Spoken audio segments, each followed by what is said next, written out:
stick pa rin ako sa kwan, 'di ba? Tungang tinan RAG till we die, nandun pa rin yun, Mm. eh. Yes. Kaya nag-come up to realize ako na yun nga, yung nabago yung pangalan rin natin, yung redeemed and grateful, puwede natin gamitin yun as parang acronym lang natin, eh. Pero 'pag titignan mo kasi sa iba bro, parang nagiging kung na siya, eh, nagiging ideal candidate na tayo to revert back from our past. Kasi parang nire-represent pa rin natin yung dati bro, eh, kasi if we're responding to that calling from the Lord, kasi ano pa yung essence ng transformation if you didn't transform your identity, 'di ba? Yung Pagtatawagin pa rin natin yung sarili natin wow, na RAG, tama Bahala na yan. Gang, o Lord side from the North side. Kasi we're still representing our old flesh, eh. Yes. So for me, yung calling, it requires, acceptance and then Mm. yung surrender. Marami rin akong binitawan na mga bagay-bagay like yung pakikisama bro. Dati ang Mm. galing kong makisama kaya ako maraming kaibigan, marami akong uray na Yes. puro CD, ba? Parang ang feeling ko nun parang, uy, sikat na ako kasi kadikit ko 'tong mga sindikatong 'to, matataas sa tao. Pero yung word na pakikisama, kapatid, hindi pala ngayon na nag-Christian ako, hindi pala masamang humindi. Alam mo yun? Mm. Yung pakisama kasing salita, napakalaking factor yan, eh, dahil gusto nga natin mag-grow, Mm. multiply in numbers tayo. Kahit minsan alam na nating mali, ginagawa pa rin natin upang makisama lang. Yun yung calling, parang kay Lord rin, 'pag tinawag ba tayo ng Lord nga, "Itong oras na 'to, are you ready?" Yun nga yung question mo kanina, 'di ba? Are you ready for the answer ni Lord na, "I never knew you," or Mm. "Welcome, my good and faithful servant." 'Di ba? So 'pag tinawag rin ako naman siguro ngayon, ako I'm confident enough na I'm gonna go there because I accepted Him as my personal savior, na dapat gano'n tayo ka-confident lahat mga kapatid 'pag tinawag ka na ngayon. 'Pag namatay ka ba ngayong oras na 'to, do you know where you're going? 'Di ba? Mm. Kasi yung salvation natin diyan, papasok na naman yung salvation, eh. Once you're saved, andun na tayo. But then again, your salvation is not a license for you to keep on doing what you've been doing when you were a sinner. Kasi Amen. parang sa parents lang yan, eh. 'Pag nagkakasala yung mga anak natin, pinapalo natin na galit tayo, pero love pa rin natin sila, 'di ba? Mm. Gano'n rin kay Lord. They hate your sin, but He didn't hate you as a person. Amen. Parang gano'n lang bro. So sa'kin yung to precise everything, yung how do you respond for your calling. Mm. Pero bago ko sagutin, meron pala akong isang kwan rin, meron akong i-inject na gusto kong i-open na rin sa inyo na how does God talk to you anyway? 'Di ba? Paano ba nangingiusap sa atin si Lord mga kapatid, 'di ba? Is through your circumstance kapatid, through your Mm. challenges on your daily lives, through your thoughts. Kung nai-stress ka, may pinagdadaanan ka ngayon, maybe you need to ask God, Mm. Lord, what are you teaching me now? Yun naging practice ko yun mga bro, gusto ko lang i-share sa inyo na kung may konting negative thoughts kayo or yung struggle niyo, kasi it's one way of God talking to you personally. Kasi hindi siya coincidence bro, if you're a believer though. Kasi 'pag unbeliever ka, may isip mo lang na, kaya nangyari 'to kasi ginawa ko. Punay self-credit tayo, eh. Yeah. Pagbabalik tayo dun sa conversation natin about Amos chapter 4 verse 8. Mm. Sabi niya, "People staggered from town to town looking for water, where there was never enough." Parang sa atin rin. Kung may Mm. nagkakaroon tayo ng blessings, parang hindi hindi tayo nakokontento na accept yung meron tayo kasi we're looking for more. Hindi Yes. natin may water jug tayo sa bahay, may sarili tayong tubig, pupunta ka pa sa isang bahay para manghingi ng tubig. Why? Because you're not contented. Straight up, hindi tayo contented sa anumang meron sa atin, kaya we look for more. Kasi kung iisipin mo bro, 'pag human understanding lang, parang sa akin nagkaroon ako ng kwan na gusto ko yung parang buhay rin na meron si Brother, Carl, si Brother Jay. Sa kakatingin natin sa ibang tao, nakakalimutan natin kung anong meron sa atin, eh. Kaya yun yung parang in-implicate ko kay Yeah. Rojan, kasi meron yung time na nagtanong sa akin si Brother Rojan na, "Bro, paano ba maging masaya?" Sabi niya sa akin bigla bro. Kaya sabi ko nun, "Bro, seryosong tanong ba yan para alam ko kung seryoso rin yung sagot ko sa'yo?" Sabi ko Mm. sa kanya, and then bro, umiyak yun sa akin si Rojan, na-open niya sa akin yung problems niya, and then dun ako ginamit ni Lord to panliwanagan siya, na hin-highlight ko yung mga blessings na meron siya without taking any self-credit by myself, bro. Mm. Kasi yung mga bagay na meron rin siya, wala rin ako, eh. Yun ang parang pin-highlight ko sa kanya. May mga bagay na nasa iyo kapatid na wala sa akin. May mga bagay Mm. rin na meron sa akin na wala sa'yo. Bakit kaya? Dun mo masabing Mm. walang perpektong tao, bro. So the Yes. only way for you to respond to your calling is to accept Christ as your personal savior, as easy as that. Kung tutuusin, ang simple nung binibigay ni Lord na requirement sa atin, just accept Him. But of course, hindi lang accept Him as by, verbal. Let's not just be hearers but doers of the word. Kasi yung full surrender at acceptance, it requires action. It's like love.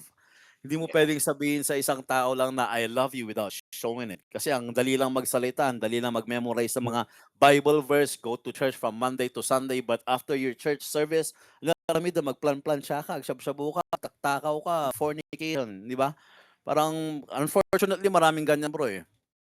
Mhm. Meron tayong kapatid doon sa isang side na nagaganyan, pero again, natutunan ko sa side na mga kapatid natin ng mga to, yun nga, yun nangyari kay Sage, kay Eduardo. Let's show love.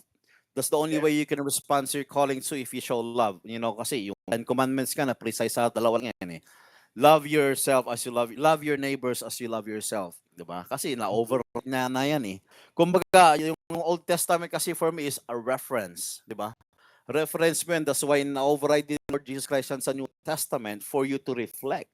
Kasi hindi kaya ng mga tao nun yung mga detestable punishment nung old times, 'di ba? Hindi natin kaya. Kaya nung dumating si Lord, actually in fact nandun na siya nung una pa lang eh, pero ang ibig ko lang sabihin nun, na-override niya yan kasi nakita niya yung weakness nating mga tao, 'di ba? Sabi nga niya, I know you before I formed you. 'Di ba? The Lord knows what we need before we ask. Tinuturo ba sa school yan? Unfortunately, hindi. Di ba? Hindi tinuturo sa school yon. Ang tinuturo nga sa school na na-absorb ko rin bro, yung self-reliance. Kaya nakuha ko yung self-reliance, nandun yung self-centered, self-confidence, nandun lang. Pero hindi tinuturo na yun nga. Proverbs chapter 3, 5, 6, trust in the Lord with all your heart and lean not on your own understanding, but in all your ways submit to Him. Nung nakita ko yung verse na yan, tsaka yung Matthew 7:12 where the golden rule is, di ba? Do unto others what you want others to do unto you. So, yun bro, the way you respond, the way you talk to God is through His Word, through your Bible. Kasi pag hindi mo siya naririnig, maybe you need to check yourself first. Kung hindi mo naririnig yung instructions niya. So, yun lang sa akin mga kapatid. Thank you. Ang ganda ng topic natin ngayon. Thank you sa buhay mo, Brother Alfredo. Yes. Okay, Manny, ikaw na, sunod ka. How did you respond to your calling?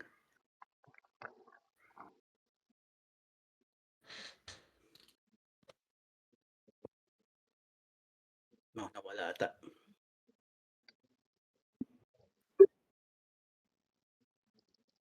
Ikaw muna, Carl. O si Art. Sige, ako muna. How did I respond to my calling? Yes. Or nung una akong How tinawag ni did Lord? I respond to my calling? Ayun. Go. Ito no, narinig ba ako? Hello? Hello? Huwag na ka bro, sawa ka lang.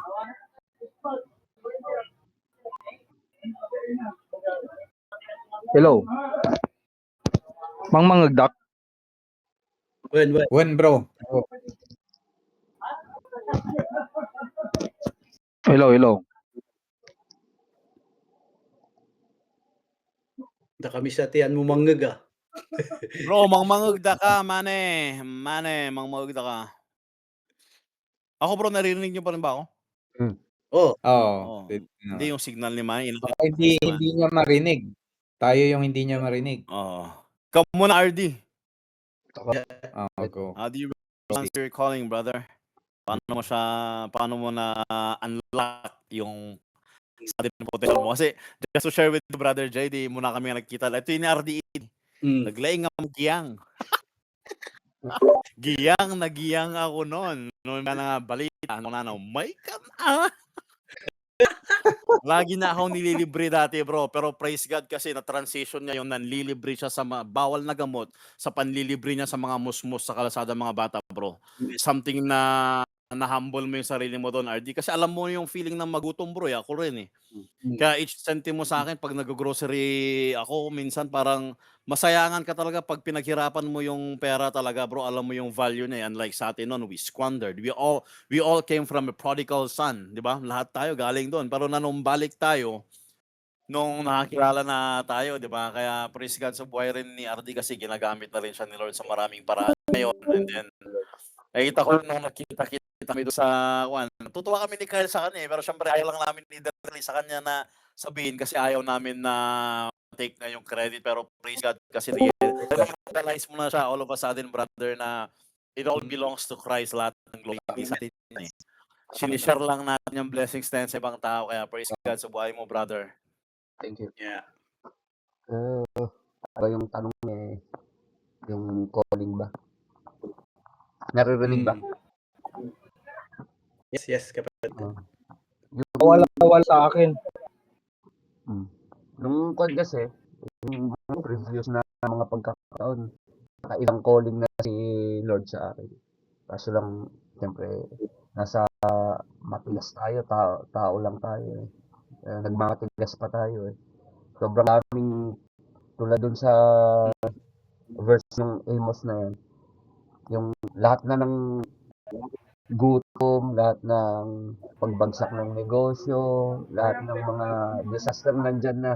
Pero hindi pa rin tayo bumabalik hindi pa rin ako bumabalik eh. Kumbaga hindi ko pa sinusurrender yung sarili ko sa kanya. Parang hinilig ko pa rin yung kagustuhan ko, gano'n. Alam mo yun. So, recently, yung itong taon na to, ito na yung masasabi ko na complete surrender. Talagang nung nagdasal na naman ako na biglang lumiwanag yung pag-iisip ko at saka lahat lumiwanag eh. Linas ko talaga lahat ng mga natira sa akin, tinapon ko talaga. Alam mo yon, yung kung normal ka pa ay kung nasa makamundo ka pa rin, hindi mo itatago mo pa rin, di ba? Alam mo yun, yung inutam pa nga eh. Ngayon siya, implas ko nga talaga nga eh. Ba ito, umpisa nun, ayun na, sunod-sunod na yung mga blessing na dumating. Si Carl, namasyal na dito. Kasi ilang beses na ko eh, parang hindi matuloy-tuloy eh. Pero nung time na yun, natuloy na eh. Ibig sabihin, in God's time talaga. Kaya, ang sabi ko rin kay Mrs. eh, wag kang magmadali. Naniniwala ko kay Lord na magbabago ako kakang ganun. Hindi siya nawalan ng pag-asa, so, yun. Okay pa rin kami, tuloy-tuloy. Tsaka yung, alam mo yung sabi dun sa, nabasa naman natin yung tungkol dun sa sa isang verse, tungkol sa, pag yung sinurrender mo yung sarili mo sa Panginoon, ngayon, magkakaroon ka ng bagong identity, di ba? Magkakaroon ka ng new self, di ba? Ito tayo ngayon, sa tulong din ng mga brother natin, lalong-lalo na si Carl, kasi lagi ako nagtatanong sa kanya, sa misis ko, nagtatanong ako sa kanya, itong gagawin ko ba na ito tama pa ba ito, o lalayuan ko ba ito, itigil ko na ba ito? Alam mo, yung mga, kung dati lang, sarili ko lang ang iintindihin ko eh. Ako ang dapat masunod, parang gano'n eh. Pero ngayon, dahil nakikita ko na, tawag dito, andun sila sa tamang path, so, dapat lang na makinig ako sa kanila. Kasi nasa tamang path sila eh. Di ba? Nakikita natin eh. So, pag sabi nila na mas maganda siguro, ay mas magandang bitawan mo na yan. Tulad ng posisyon dyan sa bahabahala na yan. Binitawan ko na yan. Kahit na yung pride ko, tinanggal ko na. Sige, wala na yan. Di ba? Bahala na sila dyan. So, ang sarap sa pakiramdam na bibitawan mo yung mga makabundong bagay para sa pag-surrender mo kay Lord. Tsaka yung susundin mo kung anong mga nais niya, di ba? Tulad nung, ang ganda nga ng mga pagbabasa ng Biblia kasi, dire-diretso tayo eh. Yung kahit na hindi man natin mabasa yung marami, pero tumatatak sa puso natin yung natatanggap natin yung bawat words na nababasa natin eh. Kahit ulit-ulitin mo eh, di ba?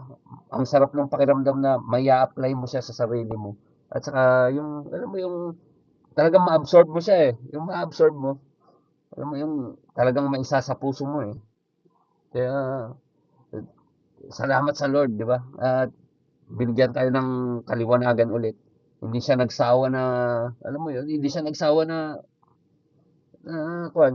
bigyan tayo ng liwanag pa rin. Kahit na paulit-ulit tayo nagkakamali, nagrigat na, alam mo yun, very happy, very, hindi lang happy yung joy, di ba? Mas malalim pa sa happy. Makapasangit yung saya niya, sobrang nakakaiyak. Di ba? Ano ba? Hindi ko nasagot. Amen. Yun yung equivalent niya, bro. Yun yung equivalent ng surrender mo is yung inner peace and joy. Kakaiba, di ba? Totoo. Tsaka yung, alam mo yung, tama nga yung, Maritnam. yung, pag nag-surrender ka, the out, yung flesh natin, susunod na siya di ba? Yung pag nag-surrender ka, susunod yung katawan mo.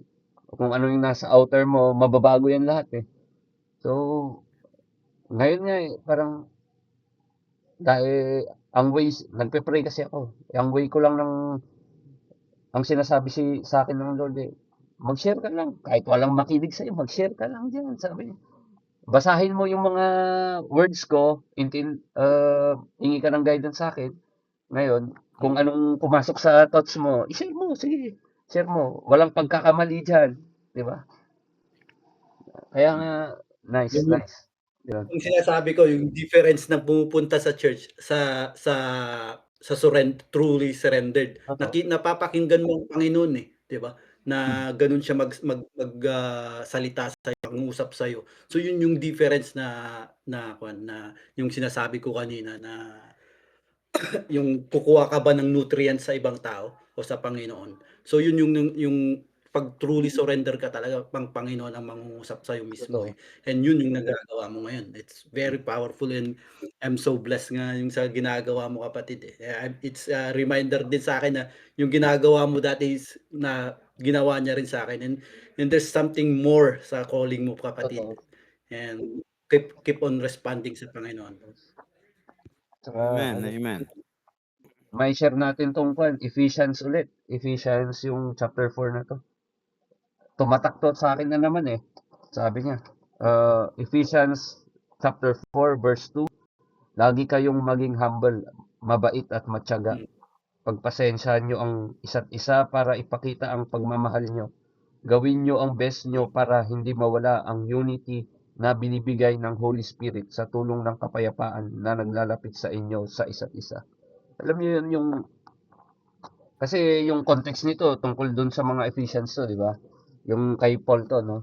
So, applicable din sa atin pala talaga lahat, no? On the future, di ba?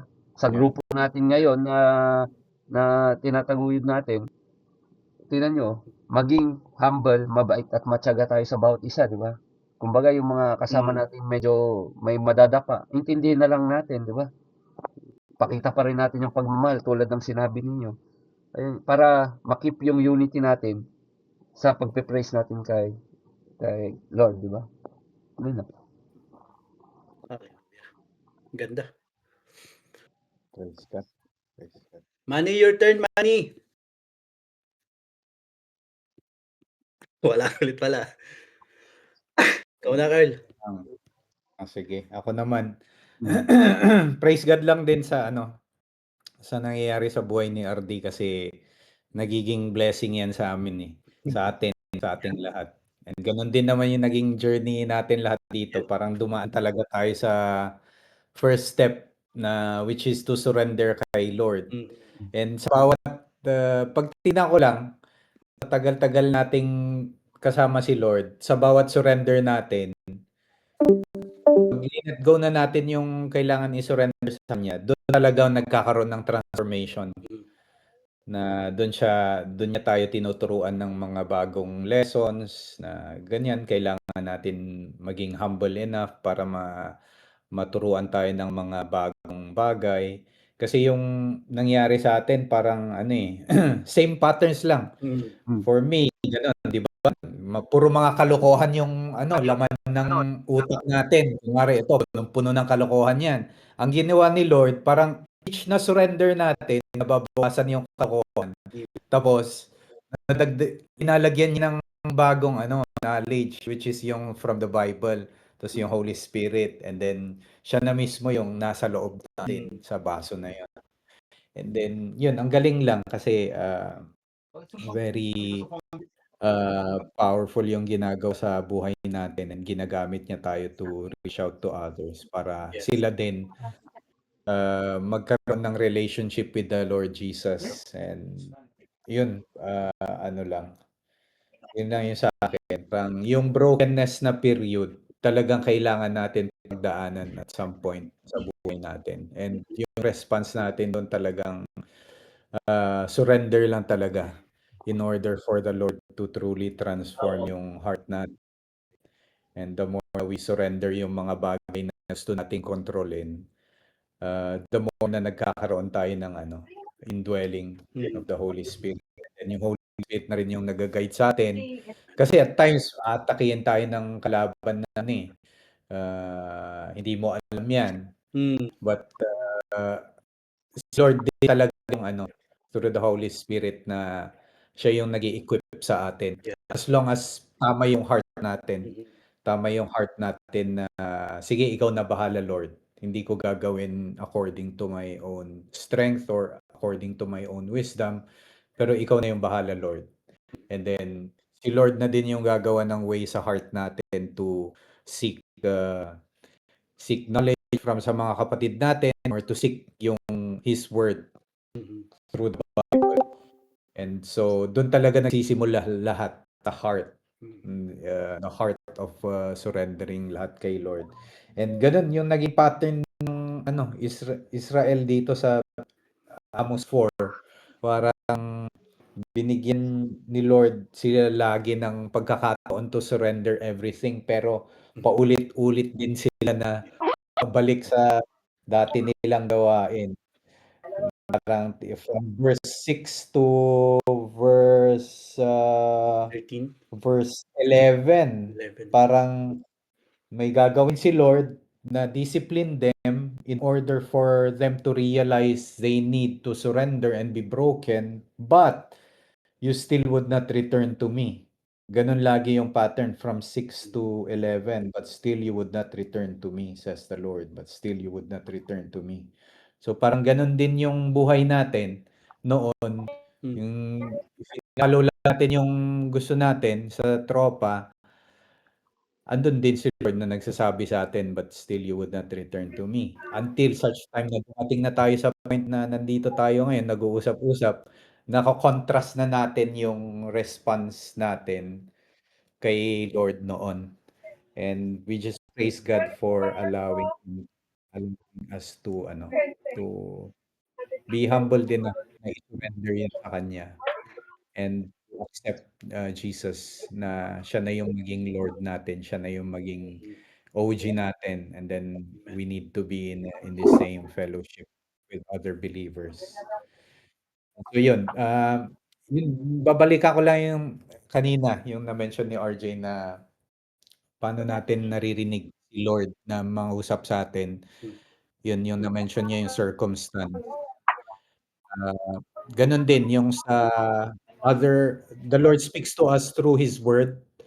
Pag yung circumstance mo nag-align dun sa Word niya, if nagtugma dun sa gusto niyang ipagawa sa iyo sa Bible, and then ganun din dun sa mga other believers you surround yourself with, like yung mga accountability partners natin, yung small group sa church, or yung elders natin, yung pastors natin, if nag-align yun lahat, then we know na it's from the Lord.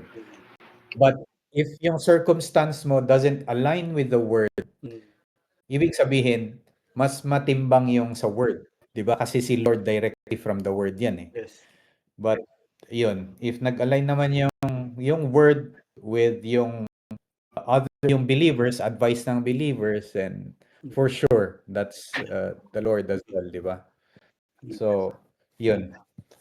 And may mga gray areas like yung circumstance minsan, but those are things na we surrender to the Lord, and then we allow Him to take control na. Yung mga bagay na hindi natin makontrol, we surrender it kay Lord. So yun lang mga kapatid. Salamat. Yeah. Manny, okay ka na, Manny?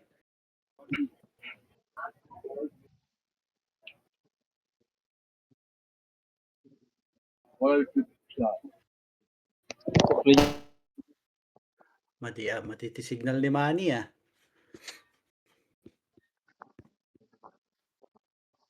Ako, sa akin nahirapan ako nung una sa tawag ng Panginoon. Hindi ko kasi alam dati, malay ko ba na gano'n siya tumawag sa mga tulad natin, 'di ba? Ngayon na alam natin kung how at sa mga taong i-encounter natin, yung mga nararanasan na nararanasan natin, yung mga nawalan ng magulang, nawalan ng anak, 'di ba? It's, for me is yun nga, as na-experience ko on that, experience, puwede kong sabihin yung naranasan ko, 'di ba? In a way na maging good, sa salita ng Ano Panginoon. ano? Sa salita ng Panginoon tayo magre-rely, 'di ba, na puwedeng masama ang tingin sa karamihan yung gano'ng sitwasyon, pero it's a blessing sa mga sumagot sa tawag. Ito ngayon ang trabaho natin is to soak ourselves sa salita niya, so God can use us sa mga taong nakakaranas ng mga gano'ng sitwasyon. Sabi ko nga, hindi naman natin alam na gano'n yung tawag niya, na tingin ng karamihan, pero actually ikaw na nakaranas ng gano'ng ikaw yung tinatawag kasi mahal ka niya, ikaw yung sitwasyon na gano'n, ikaw ang tinawag, sa'yo pinakita. So, mahal ka ng Panginoon dahil do'n pa lang sa sitwasyon na 'yun, sa'yo yung yung sitwasyon na 'yun, So, ikaw yung tinawag. Yung sa'kin kinuha man yung magulang ko, yung kapatid ko, yung anak ko, for me is, they are, saved because, ginamit sila ng Panginoon, eh. Ang Panginoon naman siya nagbibigay ng buhay, siya rin siyempre siya rin ang kukuha kasi, we are just borrowing itong buhay na ito, 'di ba? Na kung ano ba ang ire-response natin sa mga gano'ng bagay. And as a Christian now, magpagamit tayo sa Panginoon sa mga na-encounter natin na gano'n. It's, very, dapat kailangan nating, ah i i mag-respond sa Panginoon sa kung anong pinapagawa sa atin. A lot na experience ko, through my walk is, yun na hindi ko minsan nararamdaman mo ang bigat ng pakiramdam mo ta's bigla ka ng papunta sa trabaho, yung palang nararamdaman mong yun nandudun sa taong yun. So, dun palang prine-prepare ka na ng Panginoon to ma-feel mo yung mga ganong sitwasyon. So, yun ang isa sa akin na na naranasan ko. At saka sa sa Matthew 14:19 sa NLT, kung titingnan niyo yung true, kung nagpe-pray tayo ng blessing may breaking talaga, na ito yung nangyari parang sa five loaves and two fishes yung example na yan. So basahin ko, "Then he told the people to sit down on the grass. Jesus took the five loaves and two fishes, looked up toward heaven and blessed them. Then breaking the loaves into pieces, he gave the bread to the disciples who distributed to the people." Ang sabi ni Jesus Christ dito, "Ask the Father and He will give it to you." 'Di ba? Sa gano'ng sitwasyon, tayong mga believer nag-a-ask tayo ng blessing, 'di ba? But, we have to be ready sa breaking kasi dun mo makikita yung power ng Panginoon. Pero sa iba mahirap 'yun kasi pray nga tayo ng pray ng blessing dati nung nasa Roman Catholic tayo 'no, pero 'pag nag-breaking na, hindi tayo makapag-response ng maayos, eh. Yun pala, ganun pala siya magbigay ng blessing kasi yung pagka-ask ng Jesus Christ ng bread to break it at ilalagay niya sa mga basket. Tignan mo yung 5,000 ilan ang kwan dun, 'di ba? Nag-take nun lahat sila 5,000 napakain yun. Pero yung breaking hindi na nila ma-kuwan, ma-take. Tignan mo ilan ang umalis sa 5,000, 12 lang ang natira, 12 lang ang natira pero yung isa tsamba pa kasi evil pala yung isang natira. So gano'n, maganda yung marinig natin ang salita, maganda yung punta tayo ng church, pero yung breaking, paano ka magre-respond sa breaking, 'di ba? Na nag-ask ka ng blessing, pero yung breaking hindi ka na makapag-response. Ang ganda nung maraming sumunod kay Jesus Christ, kasi ang galing galing niya mag-teach, 'di ba? Pero nung sinabi niyang, "I am the bread of life," wala na, nag-alisan sila kasi hindi nila naintindihan, 'di ba? So gano'n 'yun sa atin at if we are asking for blessing, ah, talagang prepare yourself to be break, then ma-break ka rin. So, yun lang para dumami pa, 'di ba? Dumami pa itong maka-experience ng ng breaking kasi yun nga, nagkukuwan tayo, nagre-response tayo sa kung anong tawag sa atin ng Panginoon. So yun mga kapatid ang ating, study. If, ikaw Manny kung may makakapagkuhan ka na? Ay, Mga eto. insight, yeah? Hello, narinig na ba ako? Oh, yan. Narinig? Oy, thank you Lord. Oh, About sa sa insight ko sa Amos chapter 4 verse 16 to 13, it's all about pride and faith. Pasensya na kuya, ano pa lang to, i-correct me if I'm wrong kasi hindi pa ako natatapos sa Bible pero ito lang yung may share ko. So, ang pagkakaintindi ko dito is about sa disiplina ng Diyos, katigasan ng puso, babala sa paghuhukom, di ba? Ito yung sinasabi niya. Na-mention ni Bro Carl kanina is yung paulit-ulit, yung redundancy na sinasabi dito is yung chapter 6, 8, 9, 10, and 11 na. Gayon may, hindi kayo nanunumbalik sa akin. So, yun nga, na-explain niya na yun. So, ang tanong ko sa sarili ko is, anong ginagawa mo sa buhay na binigay niya? So, ngayon sa akin, ang ginagawa ko ngayon is binibuild up pa rin yung pag-iisip, yung puso, yung faith ko sa kanya. Tapos yung pag-share ko ng gospel sa mga dating nakakasama ko sa makamundong gawa, ganun. Dahan-dahan niya akong binabago, dahan-dahan lumalapit. Actually, yung mga ngayong pumapasok na ako, actually sa Christian world, yung mga ayaw ni Lord na gawin natin is yun yung mga madaling gawin, 'di ba? Yung kumbaga yung paggagawa ng masama, napakadali siyang gawin. Pero pag gagawa tayo ng mabuti is napakahirap. So, yun yung isang challenges sa akin nun. Tapos yung iba pang yung parang na nga mga bro, yung hindi na nga ako komportable na yung sa ngayon to be honest, hindi na ako komportable na gumawa ng masama, yung mapatingin sa babae, ganun. Yung wala na sa isip ko yung ni isang lokohin man lang yung asawa ko. Nagsasabi na ako ng totoo lahat-lahat. Parang example na lang kanina, may bumibiling matanda.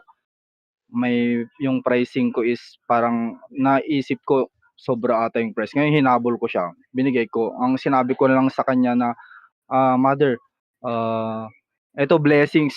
Kasi masyadong malaki yung tinubo ko. Talaga na na nga ako na magsinungaling mga bro. Marang nagrigat, kabut-buteng. Kasi yung 50 pesos na kinuha mo tas napakatanda pa yun, parang yung balik nun hindi mo alam, hindi natin alam. Parang yun sa yung sa akin ngayon. Tapos ang pagbabago tas na-mention ni brother RJ kanina is about sa transformation. So natutunan ko sa mentor ko dahan-dahan na ang transformation pala is hindi kailangang ipilit. Kusa yan na nababago. Kusang-kusa. Tapos ang isa rin sa natanggal ko ngayon is ito 'di ba nung first ako dito hindi ako nagsasalita, nakikinig lang ako. Which is yun yung naano ko naman, natanggal ko yung pride ko na pride lang pala yun, parang hindi ko pa tanggap nung una nga, pero ngayon slowly, thank you Lord dahil eto binibigyan ako ng pagkakataon magsalita sa harapan niyo. Na tapos yung eto parang yung sa kanina pa yung pagtanggi, na tanda ko yung pagtanggi yung sinabi niyo kanina. Hindi ko alam kung sino nagsabi sa inyo yung pagtanggi na yun. So, sa pagtanggi mayroon palang sinearch ko yun, may psychological explanation pala yun, is parang pag tumanggi ka parang mas iba yung yung nila sa'yo. Basta ang lalim about sa maliit na bagay na pagtanggi mo. So, sa pagtanggi kunwari sa alak, sa mga makamundong gawa, mayat-mat.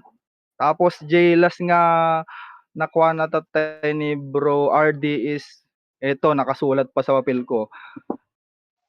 Nakasulat na 'to matagal na dito. Ito yung parang pinagkukuhanan ko ng hugot. Lagi mong tandaan may maliwanag na dulo sa gitna ng madilim na daan. Nagmayat, 'di ba?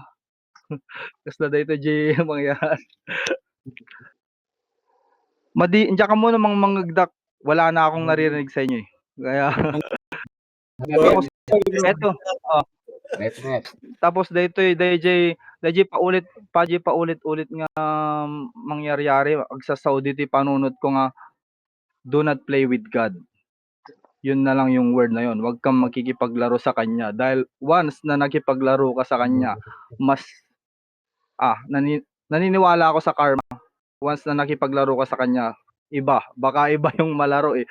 Kaya sa ngayon, yun lang, yung faith ko talagang pagshi-share din sa mga ano kung gaya nyo, sa inyo, ang dami kong natututunan sa inyo, word by word, napakalalim, at saka yung tinuturo nyo sa akin, pag nire-review ko, hindi niya pala inimbento yun, nasa Bible pala yun. Tinitignan ko gano'n. Nagjibagbaga na diya, so nga, by chapter, tapos is-screenshot ko yung cellphone ko. So, nagmayat lang ti feeling dito, pinagkakadwada tayo. Hindi to ano, si Lord ang may gumawa nito sa atin na pinagsama-sama tayo dito sa platform na to. Kasi ang gaang ng buhay. Ang sarap sa pakiramdam na napakaliit na halaga is ma-appreciate mo. Yung small blessings dati na parang awan mo't madimarit na. Kasi sa maliit parang na bagay, hindi ka nagpapasalamat. What if pag binigyan ka ng malaki, paano mo i-handle yun? Yun lang yung may share ko sa inyo mga bro. Sa about kay Amos. Si Amos dito, gan ni Amos karuba mi dito, naglalim gayam ginagan na ni Uncle Amos. Amos is my name of my neighbor ko, na Uncle Amos. Tapos si Gideon, kasama ko, kakosa ko doon sa Zelda, kaselda ko si Gideon. Kaya ang lalalim pala. Hallelujah. Mga kapatid, I'm so blessed Hallelujah, praise God. sa mga binigay nyo sa Nagmayat, akin. diba? Thank you. Thank you, Lord. Mo tigijay ko ayon. Invite you. Grabe mangusap ang Panginoon. Ito yung sinasabi natin, di ba? Na pag ang paggumalaw ang Panginoon, we are talaga magfo-flow ang Holy Spirit sa atin. It's so powerful. Praise the Lord sa ginawa ng Panginoon. For us na nandito ngayon, maraming salamat sa oras nyo. All glory to God sa ginawa ng Panginoon ngayon. Grabe yung mga changes nyo mga kapatid. I'm so blessed, man. I'm so blessed. Talagang grabe. Sinong magko-closing ng prayer? Napakasaya. I'm so blessed.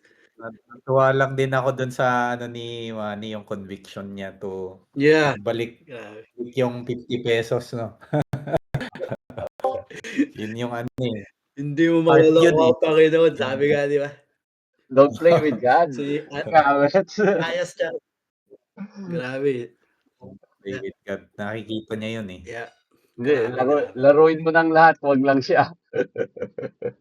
Oh, yes. Mismo. RD, salamat.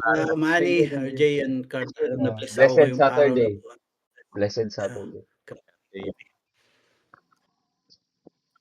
Ikaw na, Carl, mag-closing. Sige, let's pray. Heavenly Father, Lord, we praise you, we glorify you, for you are the King of Kings and the Lord of Lords. Lord, pinagsama-sama mo po ulit kami for this blessed Saturday. Thank you for using Brother Jay, that you spoke, that you used him to speak to us. Father God, thank you for the words of wisdom that came from your word, and Father, may you please help us to that it would touch our hearts, that we will be able to apply it pag we come across people na you sent our way. Gamitin mo po kami in order for us to be your messenger. In that way, Lord, you will be glorified. And thank you, Lord, for sa lahat ng mga dumating ngayon.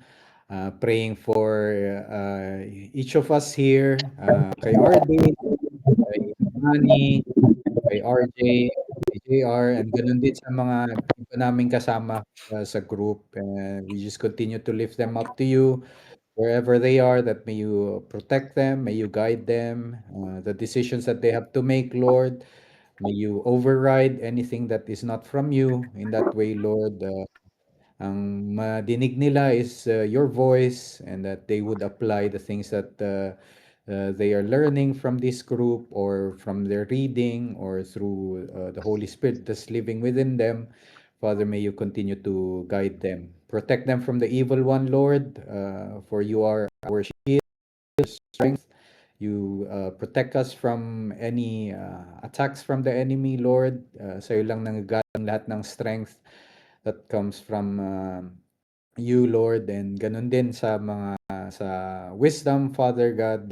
We just continuously ask for wisdom sa decisions namin in our daily life, in how we treat our family, our friends, and sa lahat ng makamakross namin in our daily walk with you. We surrender our careers as well, Lord, kung ano man yung gusto mo na ipagawa sa amin in our workplaces, Lord. We pray that you would continue to touch our hearts, that we would work as if we're working for you. And ganun din sa mga plans namin for ventures, for business. Lord, we pray that you would equip us with the knowledge and wisdom that comes from you. In that way, Lord, the people will see that we are conducting business in a legit way. In that way, they will question why, for this world is so corrupt, Lord. Madaming ways to make money, but you put in our hearts to be convicted, Lord, that we should be conducting business in an honest way. We praise you for these convictions, Lord, for it only comes from you.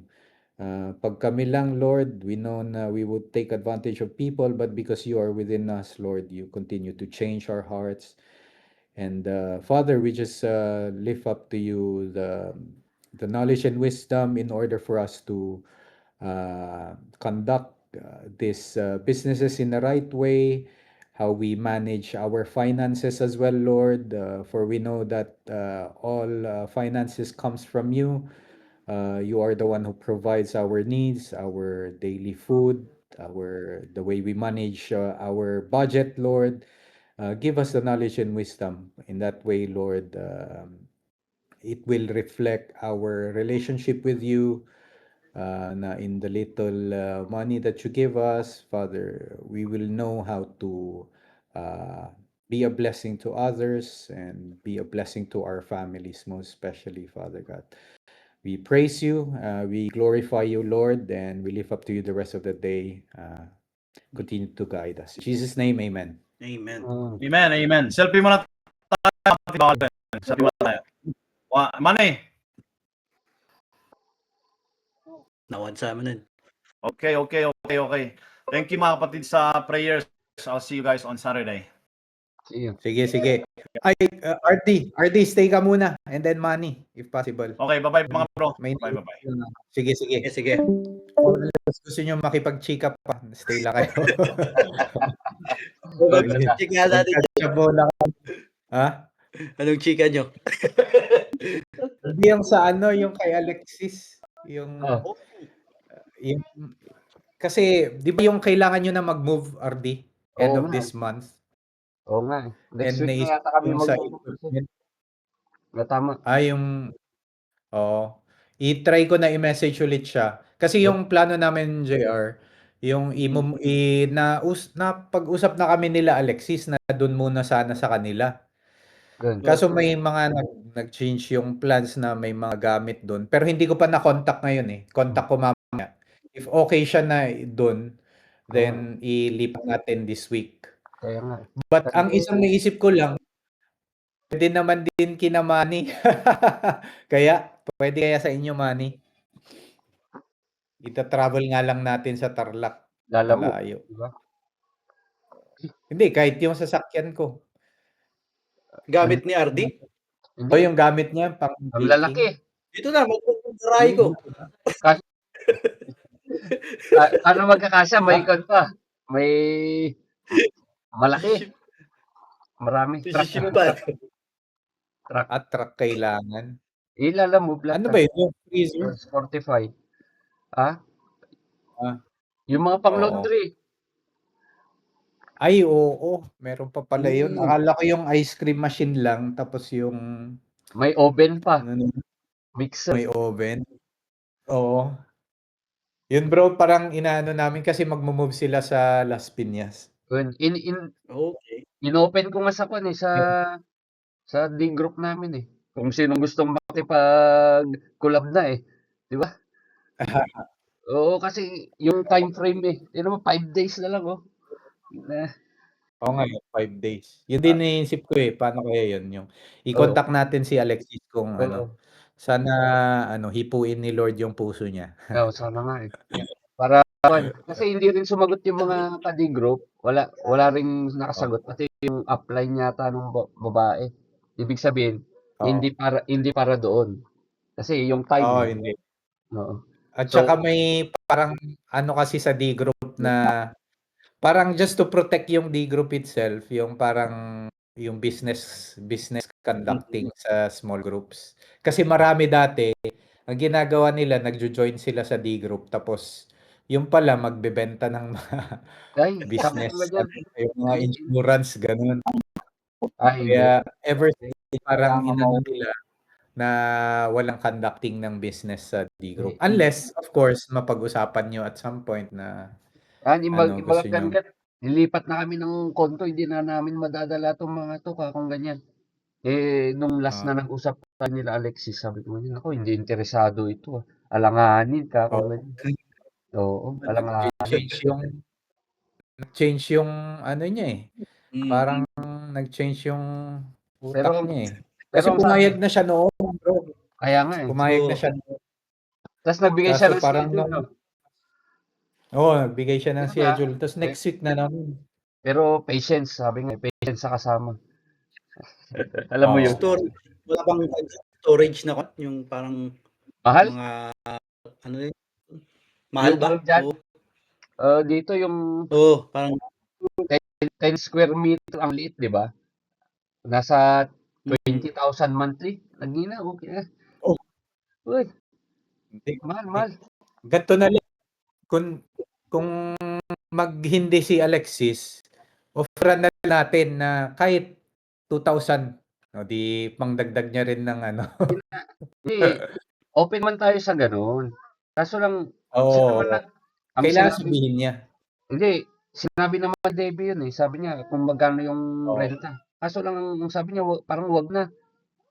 Oo, tulong ko na sa inyo 'yan, sabi niya, 'di ba? Kasi Oo, taga Baguio naman tayong lahat, sabi niya. oo. Pero yun Busy nga. yata, ewan ko. Kasi, ewan ko.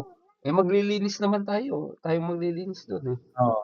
Magkukuha ako ng Oo. kasamahan. Kaso lang, baka ayaw niya. Gusto niya na privacy, kumbaga. Ayaw niya ng kwan siguro. Yun Ewan ko din. lang. Picturean mo nga RT yung gamit na send mo sa akin. Baka pwede dun sa Cavite, baka baka lang Hello, pakiusapan ko yung team. Kwan to. hello. Oo. Ay, oo, sa Cavite. Data, i-explain mo niya ko. Duwa nga dryer, duwa nga washing machine, commercial oven, commercial mixer, nya pwede ka. Ice cream machine. Ang negosyo na nga, Mm. i-operate na lang. Parang isang room 'no? May Oo. isang bedroom kasi Oo. Pero pumanayan na. kung mapapatakbo na doon sa may set up doon, mas maganda na naman, di ba, Carl? At least Oo, ayusin natin. business. Pero sige, ano Pero kung i-confirm install muna lang, natin maganda. i-confirm ko kay Alexis Mm. kung ano, pag-pray natin 'yun na sana ano, i-open ni Lord yung heart. But then again, ano naman si JR. Baka Oh. pwede sa Cavite, mas malapit 'yun kaysa Tarlac. Tingnan natin kung Kwan, tawag dito. Disente naman nga kita nun na iayos. Kasi malalaki lang siya eh. Mm. sige, tingnan natin kung ano. Mm. I-confirm Pasend ako ng picture para Sige, Mati. makita. Sige, pipicturean ko pagbaba ko. Sige. Manny. Sige Sige. kapatid, iwan ko lang. Sige. Sige, sige. Thank you. God bless. Plan C. Same to Manny. you guys. Plan B, Alfredo.